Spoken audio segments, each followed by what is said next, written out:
Hi, welcome back to Discovering an Educated Life. This is Megan, and today I'm going to be sharing with you our third grade year and a review of adventures in U.S. history. This is the curriculum we used for third grade. I have an only child, a daughter that's 9. And what I'm going to talk about today with adventures, I have all my resources I used this year sitting in front of me. I'm going to be discussing how we used it, like what that looked like in a day of using it, what I added, what I loved and didn't love so much, and then I'm also gonna kind of just like go through the different subjects in order. So first off, to talk about how we used adventures, I'm just gonna open to a random week and show you what that schedule looks like. So you can see in the schedule, you're gonna have Bible, language arts, history, music, science, math, that's reading, art, foreign language, and read aloud, all scheduled on this grid for you.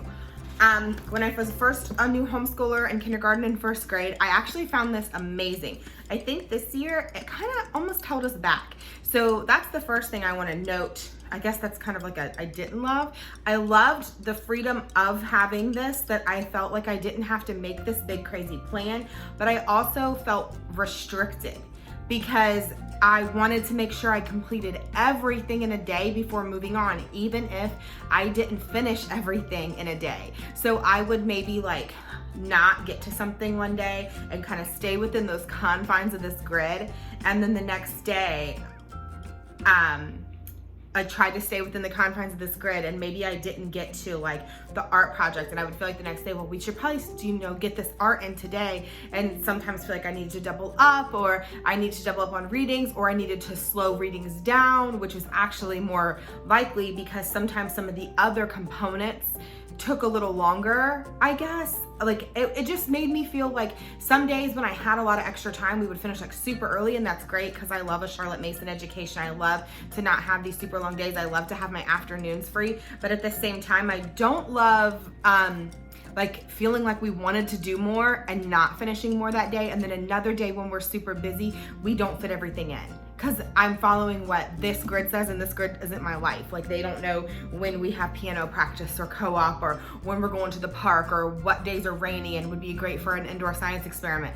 They don't know any of that because it's just a curriculum company grid. Like, so I think the grid was a little bit like of a negative to me this year. And I did purchase Exploring Countries and Cultures, and I'm like 80% sure we're not following that grid exactly. But I just wanted to share with you, especially if you are a new homeschooler, I think this would be a pro because you don't really know exactly how much to do each day, probably when you first start out. I didn't, and I needed kind of that hand holding to say like, do these short lessons, don't try to fit too much in, giving me like a guide of like different resources and things to put together and fitting all the subjects into one thing. That was amazing for me, especially in like kindergarten and first grade when I was brand new.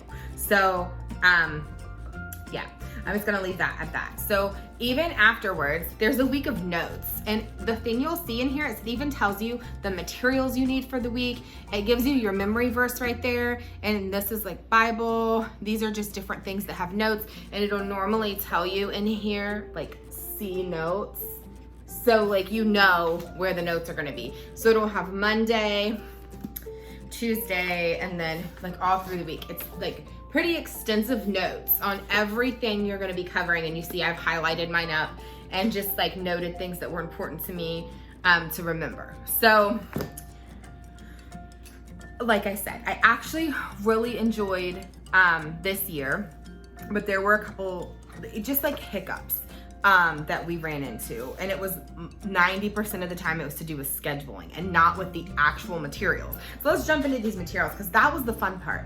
So I would say that my Father's World Adventures and a lot of their family cycle years also are predominantly a history program. You see, it is adventures in U.S. history. Yes, all of those other things are scheduled, and that is amazing for a new homeschool mom. But to me, this was predominantly a history/geography program. So In here, there were many different books scheduled. So I'm not even gonna go through this week and tell you exactly what was scheduled because I feel like that wouldn't even be a great representation. I think you kind of need to see the resources. So I'm gonna start sharing them.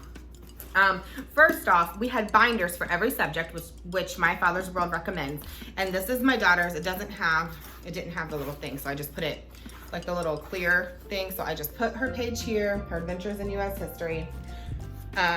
This is her binder for 3rd grade. She did a lot of projects. There were lots of hands-on things that I don't have sitting here. We did. I know we made canoes. Like little fake birch bark canoes. We made teepees and wigwams, and I bought the Powhatan Native Americans, and I also purchased the Jamestown settlers, like the little tubes with the little people for her to play with while we did stories. I purchased a lot of little fun manipulative type toys like that. And we also, like I said, did a lot of projects. Just a lot of baking and cooking and things too. So we had we made Poor Richard's Almanac. These were ones that were able to be saved in here, and a New England primer. I've shared all that in previous videos. I know we made like George Washington's hat. Anyways, so there were just a lot of different student sheets and things that were included. There were things that weren't, but I'm kind of wanting to show you, like, this is a good example of a sheet. This is just a narration sheet, really. And so when we learned about Eli Whitney, I had her do a narration. Like this came with My Father's World. There were many of these. So pros about this binder and the history. I loved all of the resources being put out and laid out for me like this. What I didn't love is that in my personal opinion, I'm not trying to stumble over my words here, I think there needed to be more narration. We had a lot of state sheets and those were great, but they weren't narration. They were just like a state study. And I know that that was like kind of a separate thing. And I even put those in a separate little notebook for her. But I just felt like there needed to be more times she worked on narration. So I even added a little of that in myself. Just with other books we read, I would like stop and ask her to narrate and do some oral narration. But in my opinion, narration every few weeks, like one time, is not a true Charlotte Mason narration. That is just my opinion. I've read some of her original volumes and other books on Charlotte Mason education that I've read in her philosophy. If you're using that, I find that this might not, if that's what you're going for, I find that this might not be what you need. Because for language arts, I felt like narration is a key component to that style. And if you're not getting those narrations in and not getting some of those components of Charlotte Mason's philosophy in, then you're gonna miss out on some of those riches. So that's just my personal opinion on the notebook. This book, The Story of the US, this is the book we did narrations from, and it's very thin. You see, this is not a lot of narration for a whole year. We only got to week 25 of this curriculum. I should have noted that in the beginning, and we completed most of this book, and it just felt like, I'm just kind of flipping through here. It wasn't dry necessarily. It was just, to stop every paragraph or so. It didn't follow like a storyline. It was just, I don't want to say it was super dry. Like, she learned things from it, but it wasn't really like a living book. I didn't feel like. I felt like it was more of just some facts. It was kind of a story, but not like a good one. Like, I know that sounds horrible, but like, we've read like A Child's History of the World. That book, my daughter can engage with. She can narrate that. We can stop every couple paragraphs and she can discuss with me things from it. And that's not something from this curriculum, but that is not what this felt like to us. But she was able to kind of tell me some information back and discuss. We didn't have super rich conversations with this. This, I was not expected to get narrations from according to the curriculum. This was just for us to read, and sometimes there were questions. Sometimes we combined projects, and this was more of, this is from Christian Liberty Press, but it's part of My Father's World Adventures, and it was more of like picking out stories from different time periods in history from a child's perspective. So like kind of just they kind of lined that up really well in the curriculum with things from this and with different states. And as the states like westward expansion and things were happening moving forward, they just combined all that together really well. But I honestly think this was easier to narrate. So I started having my daughter narrate this too. I just didn't think that the narrations in this were enough, but even with this, it wasn't very heavy. It's a very light year. I think it depends on your child. I think if you use this, my personal opinion is this seemed like more of a first or second grade program. I was using it with the third grader who is pretty advanced in language arts and just pretty advanced analytically. So I think that was part of my struggle with some of these books. I think if she had been a first grader using this, I don't think I would have felt like the narrations were so light. But being a third grader, I know that says it's what it's written to. We needed to add a lot of books. And I don't have all of those books sitting here that we used. So I'm not gonna go super into that, but I added a lot just to feel like it was enough. I don't like that word. Sometimes I say that too much because who's judging what's enough? But that's just my opinion on it as far as from a third grade perspective with an advanced child. Okay, so things I added. These are some things I added right here. So we did some lap booking. This is history pockets from Evan Moore. This is Native Americans. We did some of these and compared Native American tribes. I actually had like the Golden Book of Native Americans. It's not sitting here. That was another area. I actually loved that. I loved all the little Native American crafts we did, but I didn't think that the Native American study was heavy enough because she didn't really know, like she needed more than that. So we also did the like If You Lived with the Iroquois and some of those books. I picked some up from like a thrift store, and she did this lap book, and there was like little sections in here where there would be like stories, and I just copied it and she put them in the lap book and did some crafts and stuff with this. Just to kind of like, there was a chart to compare the different tribes. So this had the intro to Native Americans, the Inuit, the Tlingit, the Nez Perce, the Maidu, the Sioux, the Navajo, the Iroquois, and the Seminole. And so that was, to me, just an important addition. I think it was kind of important to my husband too, that she know that, because he was a history major and he really like studied a lot of Native American time period in history, and he was like, there's not a lot of that in there. The other thing, we did this over a couple years because I also did a unit study with her a couple years ago on American Girl Felicity, and like at a co-op thing, and then I purchased this at the time, and then this says grades 4 to 6, but it really wasn't super advanced, and I did a few of these little lessons. It's the same kind of thing but with a little bit more wording and context maybe, but she was like, it was fine for her. She was capable of doing it. So then I also added these two things. We didn't do a whole lot of them, but she added some of these into her book basket. So it was books 2 and 3 from Draw Right Now. Book 2 had Christopher Columbus, the Autumn Harvest, and the Weather. And book 3 had Native Americans, North America, and the Pilgrims. And so those were all topics that we covered in the history portion this year. These books were included in the curriculum. It was the 4th of July story by Alice Dalglish and the Thanksgiving story by the same author. I think I might be butchering her name, I'm not sure. But we've actually, again, these are a little light for her. We've used these 2 books since not kindergarten, preschool. So we got more with the curriculum and we've read them again. I don't want to say these are books that could be read over a really long period of time. I think it's more that we'd already done them. So it just felt like it was repetition, which is fine. You need repetition. I think children need repetition to learn and to really make things concrete in their mind. It helps with mental pegs. But I felt like my daughter was probably capable of a little bit more than what was here. But again, this is something I read every year on Thanksgiving. And this is something I've been reading every year on the 4th of July. Anyways, I read like at least that week. So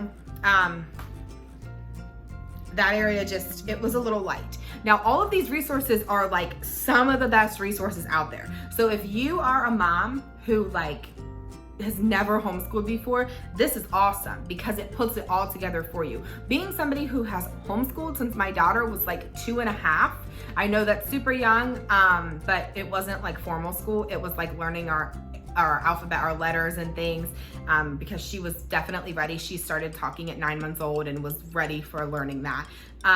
She already recognized a lot of them actually just from singing the ABCs and doing fun things. So we started kind of just doing like letter crafts, and I'm going off on a tangent here, but just like a lot of outside stuff, reading good books together. It wasn't like formal school, but being somebody who's done that for that long, we had a large collection of books and we have done a lot of things already.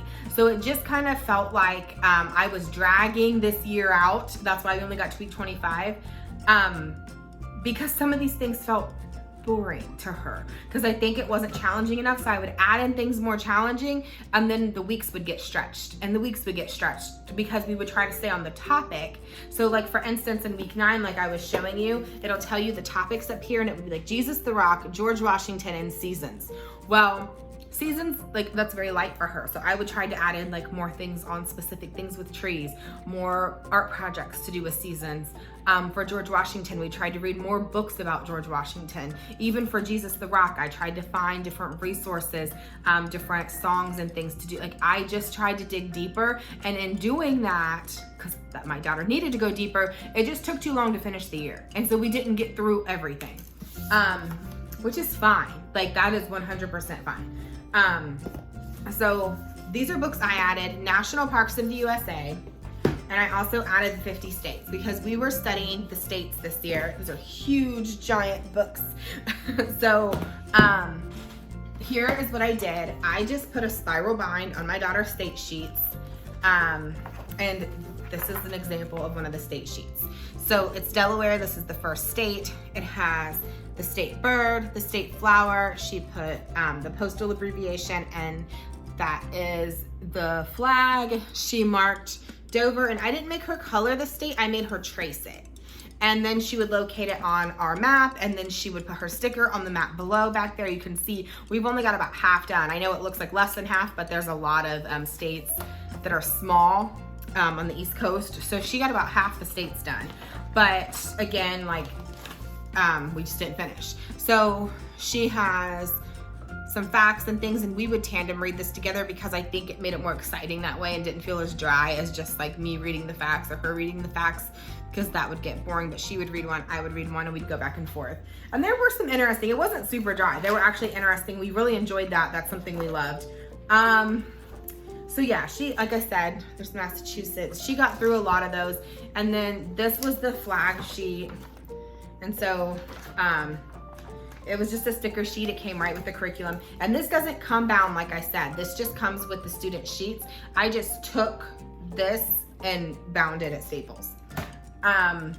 So these are two things that I will say I did not feel like the curriculum was complete without. So what we loved were the state studies. I absolutely thought they were great. I think if I had just given her those, she would have gotten really bored. So these are two things I recommend adding. One is a US Atlas.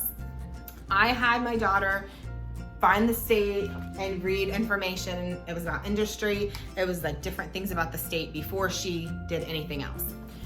And then in the back of it, I just kept her flag stickers for her map over there in it all year, so that it was really easy for her to do that when it was time to do a new state. The second thing I felt necessary was this: It Happened in America, True Stories from the 50 States. Because without this, I felt like we were missing that like living book component to state study. I felt like it was necessary to have something that made us feel excited to do it. And this was like actual stories that were just a short story format, 2 to 3 pages long, from the state with some facts at the beginning. And I believe this might have been recommended in the back of the teacher's guide as a library book or as a book. I purchased it from Abe Books. It was only like $4 or $5, but I definitely felt like without this felt like I needed something else. So that's just a note for if you're using it, even if you're one of these people that's never used curriculum before, never homeschooled. This is really easy to add in because you just find the state and you read the story. Like you just find whatever state in the order of the curriculum and read this during your like reading time. And I felt like that was necessary for us. So that is everything with our geography and our history. So what did I think about it? I think that was that combined with the book list, which I don't have all the books I used here, I read, I would say we read hundreds of books. My daughter's an avid reader. I love to read aloud. We do read aloud revival. We do all kinds of other read alouds. So I do not have every single one of those books sitting here. But what I do have, I forgot about these. Okay, so I have Patriotic Songs of the USA. We did God Bless America, America, Yankee Doodle, America's Beautiful, There Are Many Flags, The Star Spangled Banner, You're a Grand Old Flag, and I think that's where we stopped. We missed like the armed services ones and the Battle Hymn of the Republic. So I may try to get to those with her this coming year, but I was just telling you that to note that I felt like this was pretty sufficient. We didn't do folk songs this year like we had intended with like A Gentle Feast or Ambleside's List, because this like kind of took its place. And I was fine with that because I felt like they were important to know them. And so they came with, the curriculum itself came with student sheets for these as well, for most of them.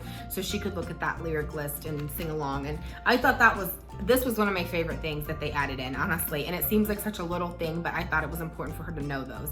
And I liked that they added that. We also had these books that we got to. Pilgrim Adventure, this was a great one. I loved starting the year with this. Honestly, if I had to pick one this year, this was probably my favorite. I felt like it was really informative. I actually did start having her narrate some of these, like I said, because I didn't feel like there was enough narration in the other stuff. And I felt like she really got a lot out of that. Farmer Boy was like toward the end of the year. It's a little thicker book. This one, we really enjoyed. This was the third time we tried it. The first two times we just couldn't get through it. Once was in kindergarten when we read the whole other, like all of the other War Ingalls Wilder books in kindergarten. We just couldn't get through this one. And I think it's because of all of the language about like farm tools and farm life, like that are more technical from that time period. And at the time, my daughter just couldn't do it. Then in first grade in Wild and Free group, we had another time. It was a book club reading, and we did On the Banks of Plum Creek, which we had already read in the past. We tried to get through this again, and again, we got to like the end. And I just like the last few chapters, I said, I'm not even worried about it.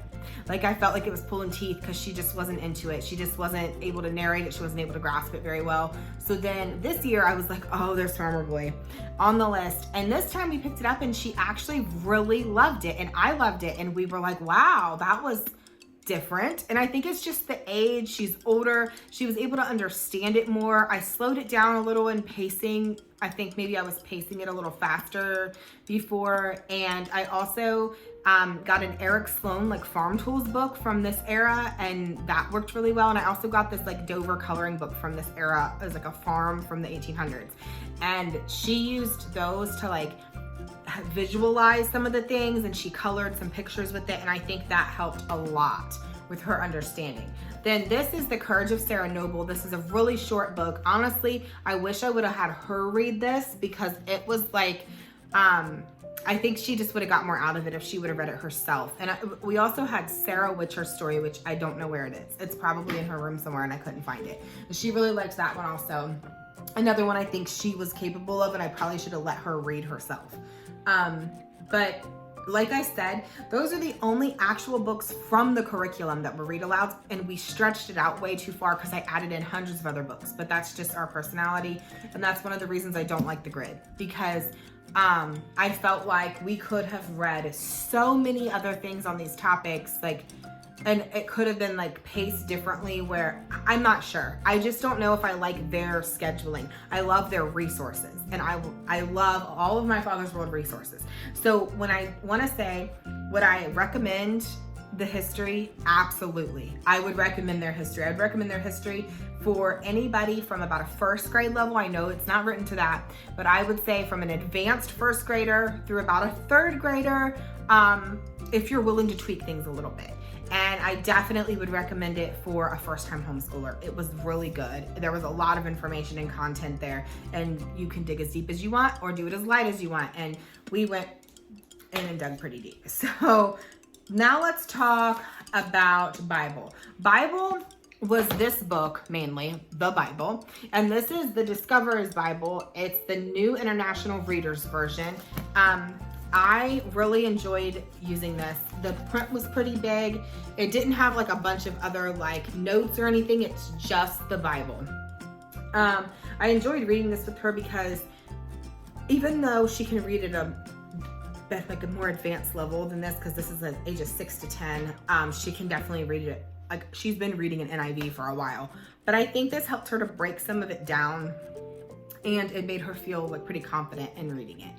I would recommend this for anywhere from about a first grader. Again, this is one of those like first through third, maybe even fourth for this, because I intend on keeping this around. Like, I'm probably gonna just let her have this one for her room and use an adventure Bible for next year, but definitely I like that Bible. So there was a Jesus poster where we did the names of Jesus all year, and I think she learned a lot from that, and she really was able to like pull from the scripture the things they were asking for her.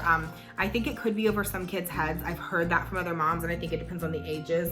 I think if we had done this in first grade, it might have been a little tougher to get the concepts, but she still would have had fun with it. At her age, she's 9, but she was 8 all year while we were doing this curriculum. She was definitely capable. It also came with these sheets. So she did all of them, and we would, this one's messed up, but we would put them on the fridge, and then that would be our memory verse. And we kept a binder for Bible also. And in the beginning of it, it had this sheet that had all the verses for the year, and then we just put all these sheets she did in there. So I love the sheets. I love that I didn't have to make my own printable. I love that it was all put together. One thing I would say about this that I would, like, I wish they could do, or I kind of feel like I would recommend, is that this wouldn't be on these lines. Because I converted my daughter over to this type of handwriting this year. Previously, she had used handwriting without tears, but I found that like there were so many components of things we used that were printed like this, that it was difficult because she was like having a hard time transitioning between the two. So my recommendation to My Father's World, or to anyone else, like, you could just have them copy this in their own notebook. If like you need the smaller print, like just the regular print, you could just use like the handwriting without tears paper, just regular notebook paper, or I just chose to use these sheets because I liked them and they were easy to use. And just, this was just extra handwriting practice. I don't know. I just wish they had different kinds of print is all it was, but I actually loved the sheets.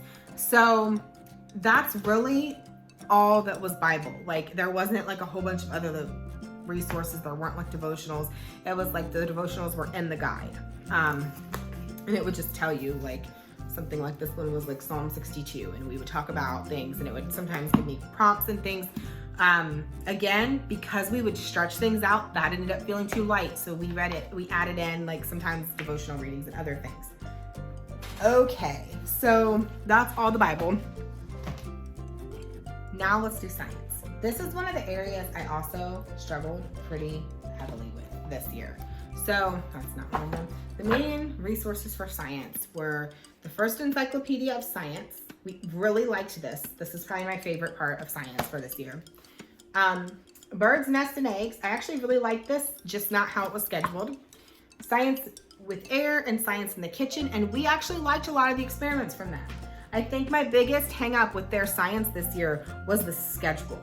And I 100% understand that the schedule was done to go with the Bible, and I actually loved that about it, but at the same time, it felt disconjointed to me sometimes when I would go to pick it up, and I'm like, where are we at in this? Like, it was hard for me to wrap my mind around what we would be teaching each week. That might just be a me thing, because I've heard other moms like it, but I think it's like a love or hate thing. Like, most moms either love the science and think it's so great, how it's all integrated and all that, and other moms are like, no, don't give me that. So I would just want to show you the things I added in. I jumped around a lot this year. There were lessons we missed because I used other things. There were things we dug deep into. Science is the only area I really felt like I slacked a little in, but we did stuff. Like, we got a lot done. So one of the things I added was this giant science resource book. It's huge. It's from Evan Moore. And there are like all these different printable things that you can just make your own little projects and your own worksheets. This was like $20, and I really highly recommend it if you're using Adventures no matter, like, this is one of my favorite things that I bought this year. This Inquisikids Discover and Do Level K. I know that's level kindergarten, but these are the books, Science with Air and Science in the Kitchen. And they have like the lessons or the experiments done on here. And this is actually produced by Sunlight, but these are the books Sunlight uses in the kindergarten science, or used to use. I don't even think they still do, but I was able to pick this up from Christian Book, and then we could watch the experiments before we completed them. And that way, like, I just like having that because it would help me wrap my mind around it. And something else I did was my body. I'll try to show a picture of the one my daughter did, but she, like, on a big giant piece of paper, we traced her body, and then it has all of these different, it'll have like explanations of what things are, and then it'll have, well, that's like the reproductive one. We didn't actually do that part, but it would have like my skeleton, bones, organs, and different things that you color and do different stuff to and add to your body. So I will get a picture of that posted.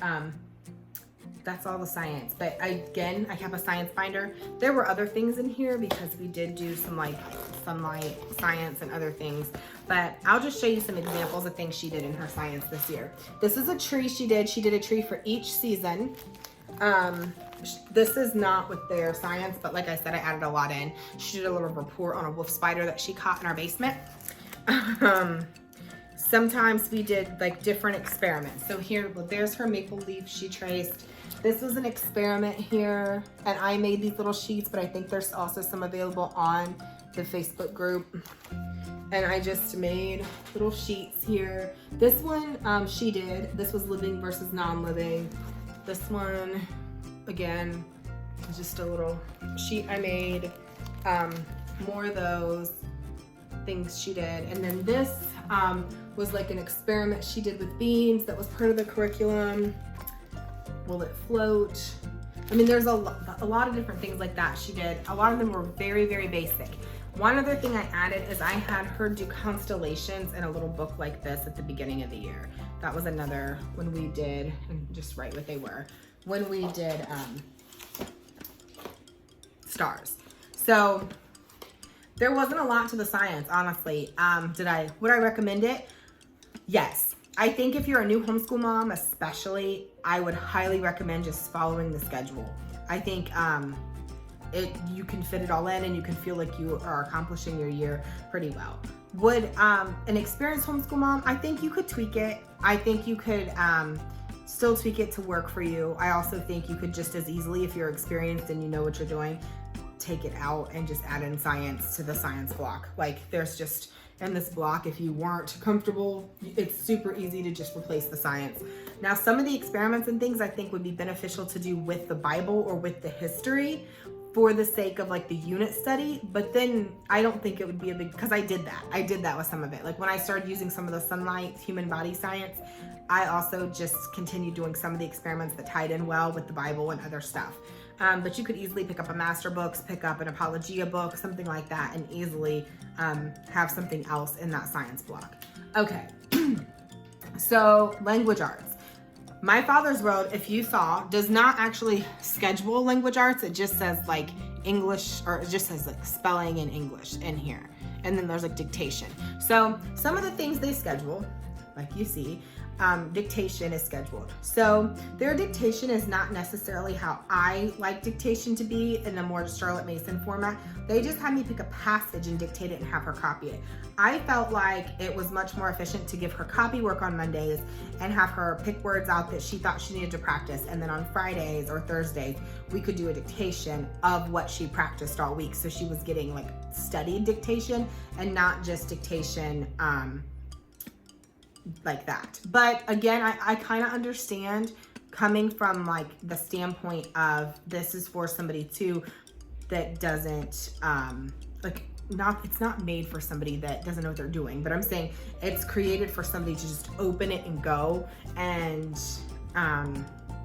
they just didn't have a lot of time or room to explain exactly what that means. So I think that's tweakable. Very, very, very easy to tweak that.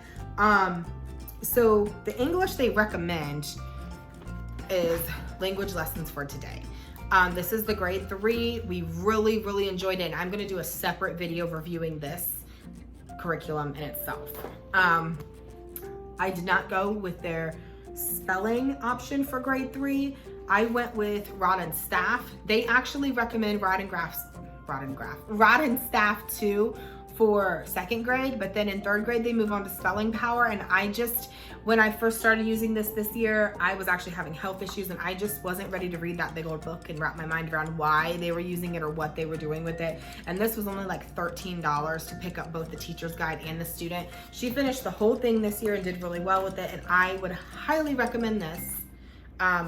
It was really just super open and go when you do a spelling test at the end of the week. It was one of the easiest things I did this year. The other thing I would also say, this I also highly recommend. This is one of my favorite language arts components. Another thing we did, they don't recommend writing. I did daily 6 trait writing. I just felt like we needed writing, and she was ready for it.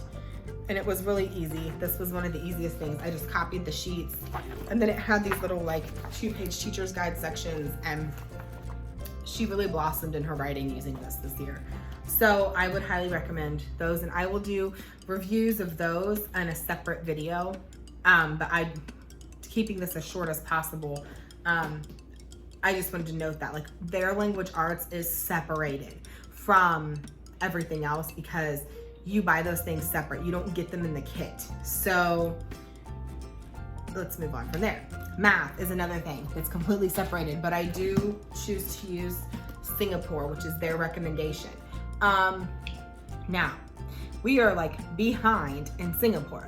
But let me talk about that for 2 seconds. Again, another video coming for this, but I use the Sunlight guide they published, that's Home Instructor's Guide, because I felt like this gives me a better format, a better way to teach it, I guess. But like it gives me more instruction, it gives me games, it helps me with manipulatives if she's confused. But the textbook and the workbook are the main thing you use. And she's on 2B. She didn't even finish 2B this year. And so I was really concerned because I was like, she's going into 4th grade and we're gonna be still having to finish out 2B. And it kind of made me like, oh, I'm like getting flustered. Like I feel like, am I like not doing the right thing with her? Am I failing because we're still here? And when we did test for 2 other curriculums, and she placed at a 4th grade level. So I just think that Singapore is very advanced, and that's what it pretty much boiled down to. But again, I'm gonna go through that in another video. But she easily placed at a 4th grade level, but she's still like at this level. Like I couldn't just skip through this because she still needs what's there. So that's a whole other story, but I just wanted to note that. So extras. Some of these extras came with My Father's World, and I think one of them didn't. So the things that come with My Father's World, I actually don't have my Tchaikovsky here.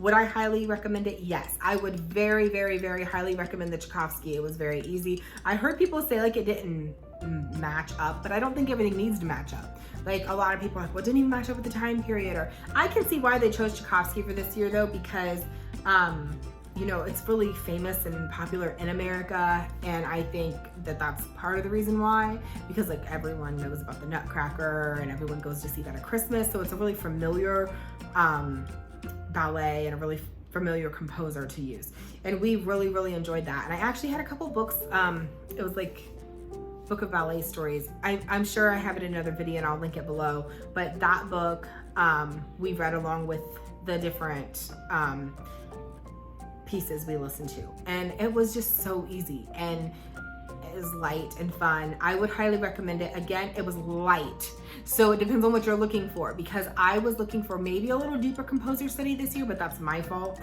I could have easily added in more, but for somebody that's a first-time homeschooler, I would highly recommend the Tchaikovsky study, or like a 1st or 2nd grader. I just think I was a little bit off on like where we needed to be this year. Another thing was that I Can Do All Things. We really liked this.